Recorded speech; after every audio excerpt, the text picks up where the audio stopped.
Hi, everybody. Welcome inside Scotiabank Arena, and welcome back once again, the man of the hour. It seems like we've had you a couple of times, and we're going to probably have a couple more. And it's sort of like the Jackie Gleason show. Yeah. You know, you want to have Art Carney on every once in a while. Well, thanks for doing this. How are you? I'm great. Yeah? I'm going terrific. How about you? How are you enjoying Toronto? It's the big smoke compared to Calgary. Well, it's been great, but it's also been, let me just readjust here. All right, but it's also been, you want to see this team get back on track, and that's what we'll get into in just a moment. But 44 years of broadcasting in this role and beyond, but certainly 44 years, and this year is the Swan Song. You're going to have that celebration game on December 16th. I'm sure you've not heard a thing about it so far. No, but you're looking forward to it, aren't you? Very quiet, yes. Very much so. I'm looking forward to having that, and it'll be fun to have Nick Foligno there as well, because he's the captain of the Chicago Blackhawks. The Foligno family I have had a big part with.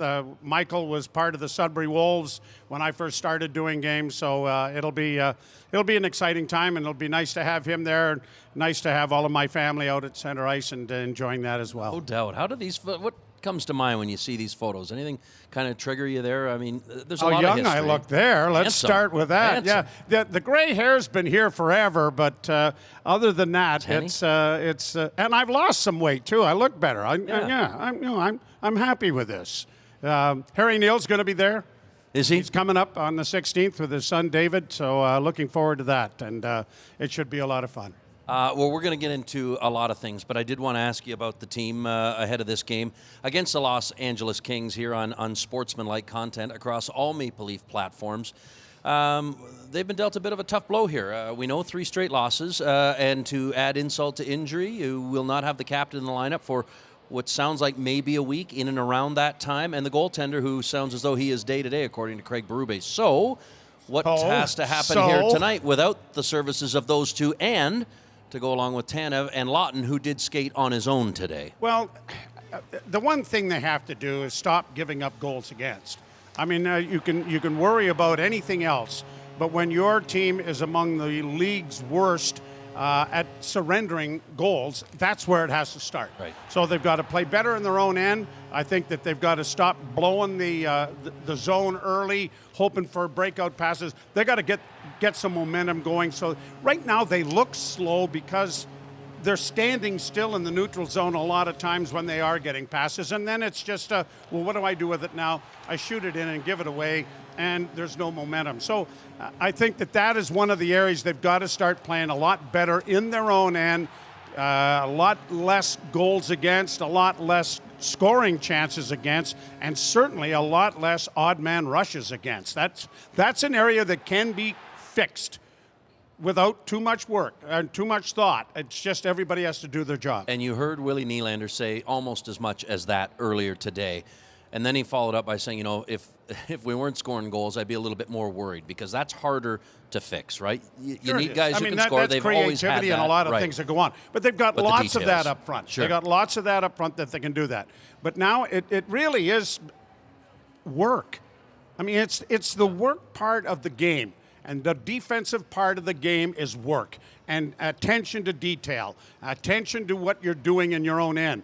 Jumping to check, as Tommy Watt used to say. You have to be aggressive. You can't think, because as soon as you think, you've lost where the guy is. And now all of a sudden you're all standing there in a box watching them go around and round on you. So jump to check, be aggressive in the defensive zone, be on your man, be aggressive, and get and then make a decent pass to get out of your own end. In your prep for the game against the Los Angeles Kings, a pretty good road team, what did you kind of uncover about the opponent tonight that is worth noting? Well, they're playing very, very well. Sure. Jim's got them playing well. They're playing very well defensively. I think Byfield is having a really good year, a young man that had some experience with the Sudbury Wolves. My son David was up at training camp, got to know him a little bit. Really nice kid, and he's starting to come into his own. And of course, Kopitar and everybody else, they're lugging their own baggage too. So yeah, big down the middle. Yeah, and they've played well defensively. Their goaltending's been good. You're going to have tomorrow night, if I'm not mistaken. There's a bit of a roast, yes. as we know. Yes. So Take me through the details of that. You're going to have friends and family on hand, and there better be because you're going to get barbecued. No, I know. Yes, but I will. maybe take me through some of the details about what's happening with your roast, because those can go right off the rails. Hoping they Bonesy. haven't employed Mickey Glazier to come up and really carve me up. But anyway, it's put on by the Unionville Men's Hockey League in conjunction with Hockey Helps the Homeless. Patty Esau, Johnny Esau's son, has been the president of that group for a number of years. Brent Smith, former trainer and trainer with the Leafs, is also involved in it. Brad Fletcher has also been involved. And so they're going to have some fun with it. We're going to enjoy it. We've got 300 or 400 people coming, I think, and it'll be good. Jimmy Ralph is going to close it out. But his son, Jesse, who is a stand-up comedian, and doing really well with it. I've been to a number of his shows. He's going to MC it. Is he? He's got a friend of his who's also a stand-up comic coming, and then we got the 4 stiffs, my sons, who are going to lead it off and have some fun. But in that Unionville Men's League, I played in it for about 40 years, and when I first started, I told them, get me 3. I'm a goaltender, so get me 3. By the end of it, after the 40th year, it was, get me a dozen, I'll see if I can keep it close. So I'll have a lot of people there that have scored goals on me. Was there a story, Bonesy, and I'm hearing this secondhand, so I won't get it all right, about your son, Sean, and you wanted him to play goal, he didn't, and you threw your back out? Is this one ringing any bells? Yes. He needed his skate sharpened. Sean had leukemia when he was a year old, so he was on prednisone, right? Wow. And so he was a hefty young man, even more so than what he is now. And I got him off the ice. He was slipping around on the ice. He needed his skate sharpened. I went and got his skate sharpened, got him back on. I leaned over to pick him up, and I got about this high, and my back, I'd never had that. And it went out. And I ended up lying on the ground at Clatworthy Arena in the fetal position with people stepping over me with their hockey bags. Are you okay, Mr. Bowen? I said, yeah, I think so. So I got, the ambulance comes. I don't know what to do, right? The ambulance comes. The guy, you know what the guy says to me? He says, you know what, we can take you on a non-bumpy area, but it's a little longer if we can get a couple of tickets to the... Come on. I'm not lying. If I'm lying, I'm dying. Anything for tickets. I said, yeah, take me on the non-bumpy thing, because it was bad. I got them some tickets. That is fantastic. Oh, that's great. So many memories, so many players that have come through these doors, and Maple Leaf Gardens for you, and just who've come through your life. Did you ever get to Maple Leaf Gardens? I did. Yeah, I did. I can remember my first game. I think we talked about it, but it was my first game. It was Gretzky and the Kings against the Leafs, and it was a penalty shot against Peter Ing.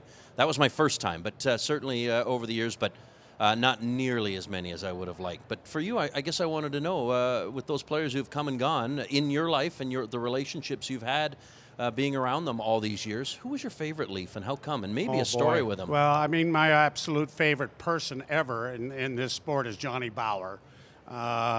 That I didn't get to call any of his games, but became a very dear friend. It's a nice one there. Yeah, and he attended my birthday party. That photo's great right there. Look at that. Yeah. You got Dennis Bayak. You got Berkey in there. Oh, yeah. You also had Dave Poulin in the back. Yep.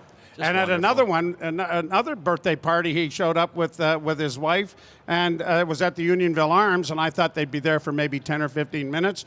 We had to get them a cab and ship them home because they'd had too much fun. We had to get their car back to them the next day. Take the bumpy road. Oh, yeah, absolutely. Take the bumpy road. Exactly. Great footage, John too. Bauer was my favorite. Was he? But of the players that I did, games for, Wendell Clark, Rick Vive, Dougie Gilmore, Matt Sundin, obviously the big guys and things like that. But, I mean, Jamie McCowan was know him great, well. Yeah. And what just a wonderful individual. What a and storyteller. A great guy, and a great storyteller. Animal. And some of those guys are just, very, very special. And they were, because they were people and not just hockey players. I love it. The doors are open here behind, in case you couldn't tell, because it's getting a little brisk, but people starting to wait till January. And look at this. Everybody here to see Bonesy. Yeah, That's exactly. Great. Wait till January. Tell me about the Senators' 2002. God bless you, boys. Maybe that one. That call. We were beaten up. And people were dropping like flies. Yep. And Alan McCauley played maybe the best hockey he ever played in his entire life. And here we are in Game 6 trying to force a Game 7, and they rallied and then hung on. and hung on and hung on. And Curtis Joseph was absolutely outstanding. And they hung on, and then at the end, Alex McGillney is blocking shots. A Hall of Famer. Yes, indeed. But, I mean, Alex didn't block a lot of shots. That wasn't part of his Different DNA. kind of shots, No, yeah. he ain't in the hall for blocking shots, trust me. But he was out blocking shots, and everybody, and they, I mean, it was just the most amazing team thing. It wasn't individuals. It was doing it for the other guy. And I don't know why. I bless you boys. What a game. And then they come back, and Joey Neuendijk lights it up, and all of a sudden we start to get people back. And a lot of the guys who were up with the Marlies who were playing came up to me and said, do you have to play in the Stanley Cup final to get your name on the cup? Because they were getting bumped by the guys who are coming back who are healthy. And I said, I think you got to play one. Yeah. I think you got to play one. That's great. As it turned out, didn't need to worry about Right. that. But anyway, that's another story. Yes, thank you. We're asking everybody who kind of comes in and has been around this team, either played for them, around them, and you qualify. So tell me your top 5 of all time Maple Leafs if you were starting the 5 and the goaltender and the coach. That I've seen Anything. Doesn't anywhere matter for your money. From start. Okay. Well, John Bauer starts in goal. Okay. Tim Horton is one of the defensemen. Boreas Salming is probably the other. Whoa. You might make some Center enemies here. ice. Yeah, I'm going to make people upset. For the one season that I will never forget, it had to be Doug Gilmour. 93 was ridiculous. And 94, similar, how he carried the team. Right winger. No pressure here. No, But none, get it right. None. God, I like Rick Vive. Okay. And I think that he deserves some accolades from this organization. Left wing, well, You're rattled here. No, I am. I mean, when you seen you start to think speechless. about this, and you go, I mean, you're thinking about some of the guys back even before I was born and how good they were, and I know of them because of my dad and history and everything else. I mean, Frank Mahovlich was an incredible player. I mean, and when you talk about center iceman, I mean, Red Kelly was ridiculously good as well. But you know what? He's a dear friend, and I would probably get hung in effigy if I didn't mention Wendell Clark. There you go. That's a pretty good lineup. Not bad. I'd take that to war. Oh, yeah, I'd that's take a that great to war. group. All right, Joe Bowen, we know you got to get ready for your show. Have a great call. But before you go, we've got these shirts. One is for you. Oh. And I'm going to try and hold it all. Thank you. Here, oddly enough, here's your son, the producer. Yes, with, there's Sean. With the gift. So that's for you. And we'll give somebody this one. We'll hold her All up right. here. This is what we see. Holy Mackinac. How great are these? Love it. Great. You can keep that. And Well, you should. isn't that And you awfully should. nice of Yeah, you? it's It's sort of like I had an parting extra. gifts. And you can hear the applause, a smattering. Oh. So sign that. You can't keep that, but sign that. All of our Will. guests. Can you? Yeah, that's. Oh, it doesn't that's fit on. That's a melon. But I will sign it. Get to sign that, and then we're gonna let you get to work. There we are. How about this? Do I have to keep this shirt, or can I just lob it to one of these fine folks behind me? Can I get rid of this? Oh, here we go. Look at this. There it is. Perfect. Okay, thanks. Joe Bowen, everybody, stopping by. There he is, getting ready for the game. Thank you, everyone. Where can we hear you tonight?